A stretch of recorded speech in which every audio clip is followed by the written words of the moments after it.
നാട്ടിലെ ചൂടിൽ നിന്നൊക്കെ ഒരു 2 ദിവസം മാറി നിൽക്കാൻ വേണ്ടിയിട്ട് ഞങ്ങൾ മൂന്നാർ വരെ ഒന്ന് പോയതാണ്.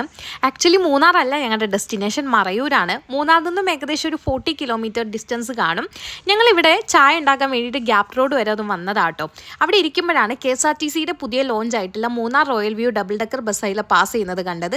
360 ഡിഗ്രിയിൽ മൂന്നാറിലെ ഹൈ ഓൾട്ടിറ്റ്യൂഡിലുള്ള പ്ലേസസ് ഒക്കെ കാണാൻ പറ്റുന്ന ഒരു ബസ്സാണത്. അപ്പോൾ ചായ ഇങ്ങനെ ഉണ്ടാക്കിക്കൊണ്ടിരിക്കുമ്പോഴാണ് വെയിൽ നല്ല രീതിയിലുണ്ട്. തണുപ്പാണെന്ന് എക്സ്പെക്ട് ചെയ്ത് വന്നതാണെന്നുണ്ടെങ്കിലും കാലാവസ്ഥ വലിയ വ്യത്യാസമൊന്നുമില്ല നമ്മളുടെ നാട്ടിലത്തെ വെച്ച് കമ്പയർ ചെയ്യുമ്പോൾ. ചൂട് കുറച്ച് കൂടുതലായിരുന്നു, പക്ഷേ യാത്ര ചെയ്യുമ്പോൾ ചെറിയ തണുത്ത കാറ്റും ഉണ്ടായിരുന്നു. പകൽ സമയത്ത് മാത്രമായിരുന്നു ചൂടിൻ്റെ ഒരു പ്രശ്നം ഉണ്ടായിരുന്നത്. വൈകുന്നേരം ആകുമ്പോൾ നല്ല തണുപ്പുണ്ട്. മിക്കപ്പോഴും ട്രിപ്പ് പോകുമ്പോൾ പുറത്തുനിന്ന് ഫുഡ് കഴിച്ച് പണി കിട്ടാറുള്ള ആളുകളാട്ടോ ഞങ്ങൾ. സോ ഈ ഒരു ട്രിപ്പിൻ്റെ മെയിൻ ഉദ്ദേശം എന്ന് പറയുന്നത് കുക്കിംഗ് എല്ലാം സെൽഫായിട്ട്, അതായത് ഒരു പോർട്ടബിൾ സ്റ്റൗ കയ്യിലുണ്ട്.